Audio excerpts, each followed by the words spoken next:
जय श्री राम। आज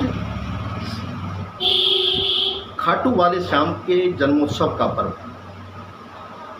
दोस्तों, ये पर्व केवल एक पूजा के लिए नहीं, ये एक गुरु शिष्य का संबंध बताता है। यहाँ अहंकार जब बढ़ जाता है, वो अहंकार धर्म के खिलाफ चला जाए, उस अहंकार भरे शीश को दान कर देना चाहिए अपने गुरु को, अपने भगवान को, अपने इष्ट को। जो बर्बरीक थे वो युद्ध स्थल जा रहे थे और उनका संकल्प था कि वो उसके साथ खड़े होंगे जो युद्ध हारता होगा, और हार कौरव रहे थे। अगर वो कौरव के साथ खड़े होते तो पांडवों का सर्वनाश कर देते और धर्म की जीत नहीं, धर्म की हार हो जाती।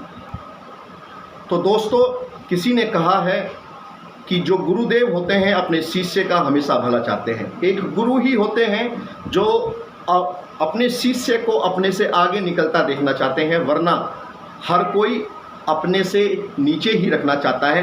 तो गुरु के लिए किसी ने कहा है, अगर गुरुदेव आंख मूंद कर बैठेंगे तो दिव्य बनाकर छोड़ेंगे, आंख मूंद कर बैठेंगे तो दिव्य बनाकर छोड़ेंगे, हाथ पकड़ लेंगे मेरा तो भव्य बनाकर छोड़ेंगे, हाथ पकड़ लेंगे हमारा तो भव्य बनाकर छोड़ेंगे।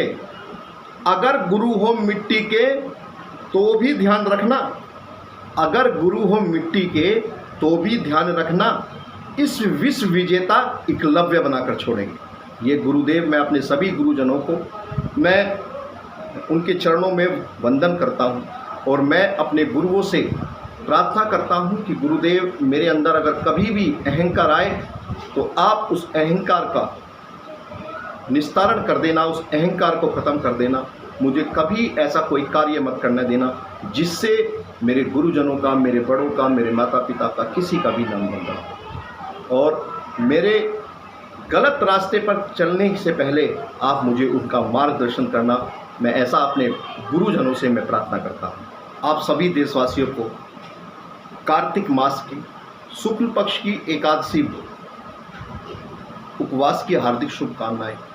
आज उनका जन्मोत्सव है, क्योंकि आज के दिन ही उन्होंने अपना शीश भगवान श्री कृष्ण को दिया था, दान कर दिया था, और भगवान श्री कृष्ण उनके आध्यात्मिक के गुरु थे। और गुरु को कहने पर एक छोटी सी मांग पर उन्होंने अपना शीश बेहिचक भगवान श्री कृष्ण को दे दिया था। दूसरा, आज देव उठान, जिसको आप देव उठान कहते हैं, देवोत्थान आज के दिन कहते हैं कि भगवान नारायण आज के दिन अपनी निद्रा से जागते हैं और आज से सभी शुभ कार्य शुरू हो जाते हैं, शुभ आरंभ हो जाता है।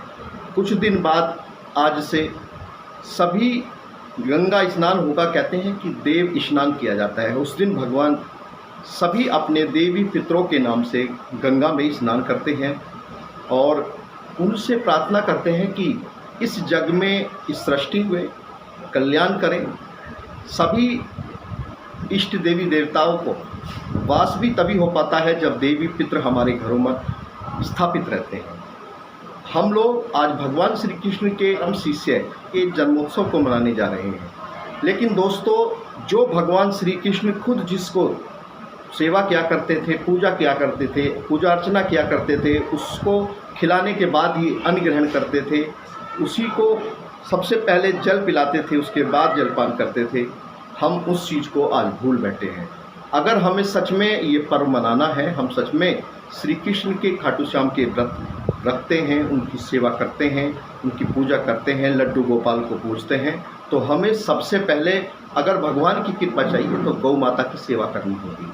आज गौ माता सड़कों पर कचरा, कूड़ा करकट खाती है और पन्नियों में आप कूड़ा कचरा फेंक देते हैं, वो कचरा खा करके अपना जीवन यापन करती है, मर जाती है। तो जब तक सनातन धर्म का कल्याण नहीं हो सकता, जब तक गौ माता सड़कों पर घूमती रहेगी।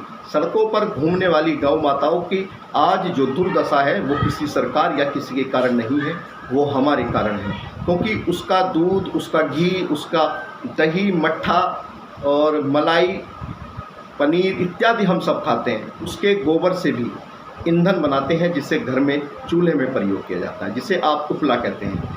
तो सोचिए, सबसे पहले हमें यही सोचने की आवश्यकता है कि हम श्री कृष्ण भक्त बनने की कोशिश कर रहे हैं, लेकिन दिख रहे हैं, दिखाने में लगे हैं, बने नहीं हैं। जब हमारी गौ माताएँ जब हमें आशीष देंगी तो केवल एक नहीं, 33 कोटि इष्ट देवी देवताएं सभी प्रसन्न हो जाएंगे। तो सभी से मेरा निवेदन है कि आप गौ माता की सेवा करिए, 1 महीना करके देखिए। आपके पास गौशालाएं होंगी, जिनके घरों में जगह है, जिनके पास स्थान है, उन्हें मैं निवेदन करना चाहूँगा कि वो गौ पालन करें, गौवंशों की सेवा करें। और देखिए कि गाय एक ऐसा जीव है पृथ्वी पर जो ऑक्सीजन लेती है, ऑक्सीजन छोड़ती है। कुछ दिन पहले हम ऑक्सीजन के लिए दर दर की ठोकरें खा रहे थे। कई हज़ार रुपए देकर के हम ब्लैक से ऑक्सीजन के सिलेंडर ढूंढ रहे थे जब हमारी सांसें रुकने लगी थी। हम लोगों को ये चीज़ सोचनी पड़ेगी कि और हम वातावरण को कितना दूषित कर रहे हैं, हम वातावरण को कितना बेकार कर रहे हैं, पेड़ पौधों का दिन रात कटान कर रहे हैं। अगर विपदा नहीं आएगी तो क्या होगा? हम लोगों की चीज़ों को जरूर बचाना होगा। जल, गौवंश, पेड़ पौधे और बेटियां, ये 4 चीज़ ऐसी हैं जिनको जीवन में अगर आपने बचा लिया तो जीवन ये सार्थक हो जाएगा। आप अपने जीवन को खुशहाल करना चाहते हैं तो गौ माँ की सेवा करिए।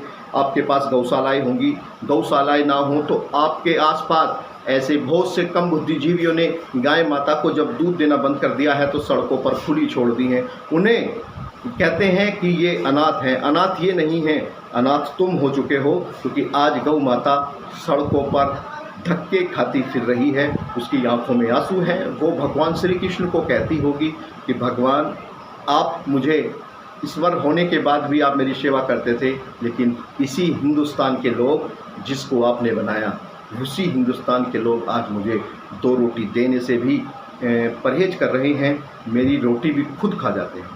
तो मेरा निवेदन है कि गौ माँ की सेवा करिए, गाँव के लिए रोटियाँ निकालिए, ये हमारा परम कर्तव्य और परम धर्म। जय हिंद, जय भारत। मैं आपका छोटा भाई सचिन खटीक और संगीत सोमजी का सेवा। जय हिंद।